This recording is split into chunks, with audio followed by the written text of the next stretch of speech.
tudo bem, revogou a Lei de Segurança Nacional, mas na prática, os crimes da segurança nacional, digamos assim, eles vão continuar existindo, porque a lei cria novos tipos penais e enfia ali no meio dos artigos do Código Penal. Então, só deixa de ter uma lei chamada Lei de Segurança Nacional, mas o espírito da lei continua existindo Prevalece. dentro do Código Penal. É isso que acontece. E com esse mesmo espírito, né? Então, por isso que eu falei, não existe crime de atos antidemocráticos. Mas essa nova lei, que eu até acho justo chamar de nova lei de segurança nacional, embora não seja, né, uma nova lei que a gente diz lei extravagante, uma lei que está fora do Código Penal, não. É uma nova lei, mas ela está criando artigos dentro do Código Penal. Então, a gente pode dizer que é uma nova lei de segurança nacional, sim. Então, o entulho autoritário, ele continua existindo, na minha opinião. Ele foi revogado até a página 2, né? Exatamente. Foi revogado até a página 2. Que loucura. Então, alguns tipos penais abertos continuam existindo e vão continuar existindo, porque pelo menos um deles eu identifiquei aqui que o presidente não vetou. Então, provavelmente ele vai permanecer um tipo penal aberto. Mas aí, daqui a pouco, eu vou dizer aqui o que eu acho que deveria ter sido vetado e tal, e não foi. E o que eu acho que foi corretamente vetado, que de fato aconteceu. E a gente vai começar por onde? Pelo que você acha correto ou pelo que você acha que ele Pois não nem devia ter sei. vetado? Vamos ver aqui. Eu vou começar falando dos tipos penais abertos, que eu entendo que são tipos penais abertos, e o que ele vetou, o que ele não vetou. Aí a gente vai fazendo aqui por tópicos. Tem um crime que foi mantido, que o presidente não vetou, tá mantido, que é o crime do artigo 359-L, que é o crime seguinte: crime de abolição violenta do Estado Democrático de Direito. Esse crime não existia, mas não com esse nome, na antiga Lei de Segurança Nacional. E eu entendo que é um tipo penal aberto que coloca a gente em risco. Olha o que esse tipo penal fala. Fala o seguinte, que é crime tentar, com emprego de violência ou grave ameaça, abolir o Estado Democrático de Direito, impedindo ou restringindo o exercício dos poderes constitucionais. Então, assim, mas tá vago, havia algo como é que parecido. Você vai eliminar Como é que seria o ato, né? Justamente. Inclusive, eu citei anteriormente artigos da lei anterior, da lei antiga de 1983, que usava praticamente as mesmas palavras. Continuou vago, né? Continuou vago, só não usava a expressão violência ou grave ameaça. A lei anterior, de 83, falava que era crime tentar mudar o regime vigente, o Estado Democrático de Direito, e também era crime impedir o livre exercício dos poderes. Beleza. Nesse novo tipo penal, ele está dizendo a mesma coisa, só que ele está acrescentando as elementares violência e grave ameaça. Grave ameaça.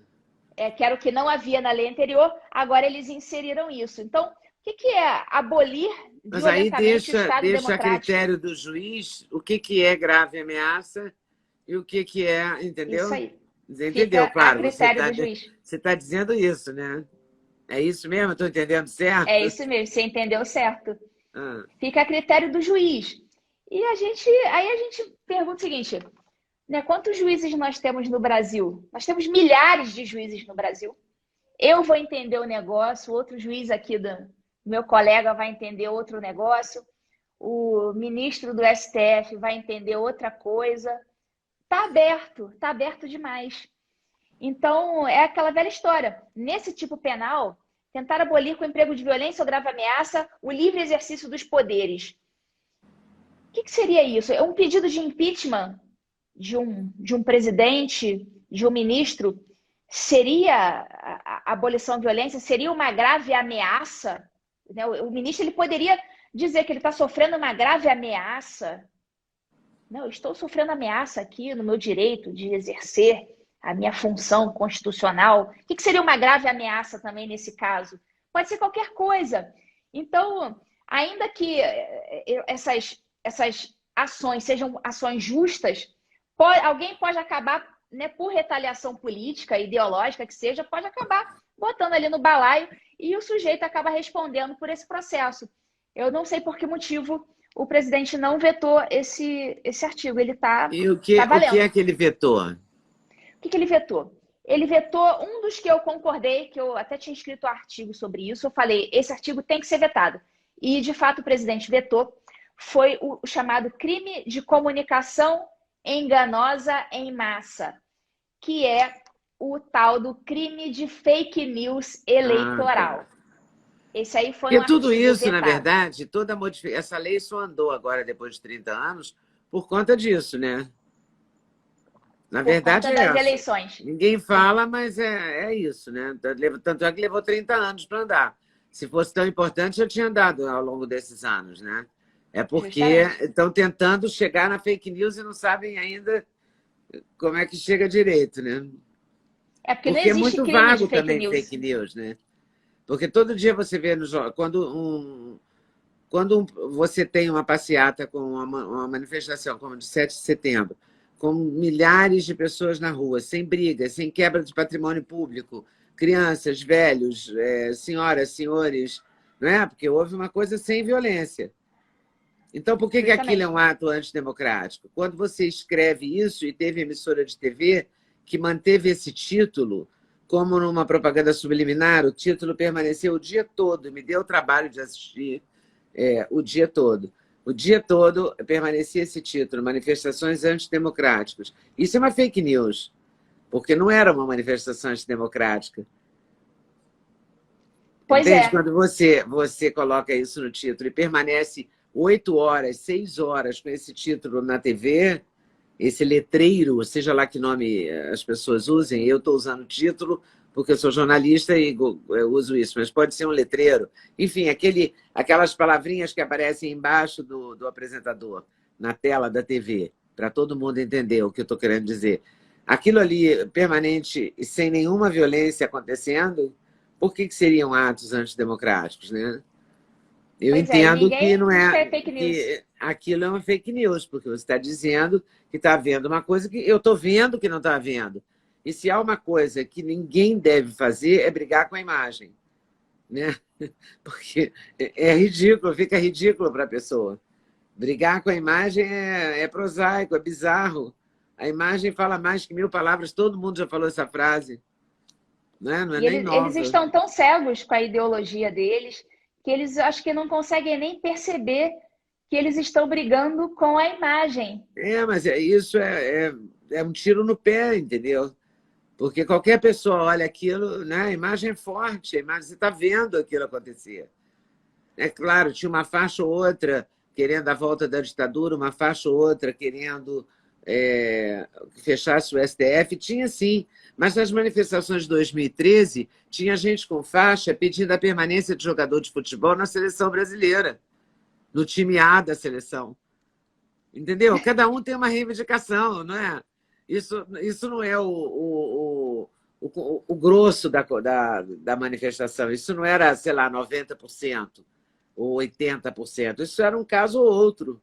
Não é? Cada um pensa uma coisa, milhões de pessoas juntas, né? Como se fosse possível controlar o que não tem cada como controlar pessoa, isso. Ninguém tem como controlar isso. Cada um defende uma ideia. Se chegar ali na esquina agora, começar a falar em cima de um caixote, vão aparecer dezenas de pessoas e cada uma vai dizer uma coisa. Então, é muito vago, né? Eu fico muito chocada com esse uso, sabe? Mas vamos lá, vamos à sua opinião. E aí, então, o que mais que ele vetou e que deveria ter vetado? Então, nesse caso, acho que ele fez muito certo em vetar esse crime de fake news eleitoral. A lei, lembrando que a lei não usa essa expressão, fake news, mas a gente acabou, para facilitar, né? A gente vai explicar assim. A gente entendeu, né? Todo mundo já entendeu que é o crime de fake news eleitoral. Então, seria... esse crime de fake news eleitoral seria promover ou financiar pessoalmente ou por interposta pessoa, mediante o uso de expediente não fornecido diretamente pelo provedor de aplicação de mensagem privada, campanha ou iniciativa para disseminar fatos que sabem verídicos e que sejam capazes de comprometer a rigidez do processo eleitoral. Então, aqui, pena de reclusão de 1 a 5 anos. Então, a gente percebe o quanto que isso é perigoso, né? A gente vê como que eles legitimaram, por exemplo, as agências de fact-checking e colocaram essas agências como verdadeiros oráculos do bem e do mal, como se tivessem esse poder de dizer, não, isso aqui, isto é o certo e isto é o errado. E como se elas fossem isentas, não fossem super isentas, né? Super isentas, super isentas. Aí você vai lá e vai investigar quem que é o cara que está por trás da agência de fact. Gostou do corte que você acabou de ver? Vale a pena conferir com certeza, né? Então vai conferir muitos outros cortes no canal de cortes Leda Nagli. É claro que a entrevista completa você vai conferir no YouTube Leda Nagli, canal Leda Nagli do YouTube. Você não pode perder de jeito nenhum. Valeu, tô te esperando, hein? Vem nessa!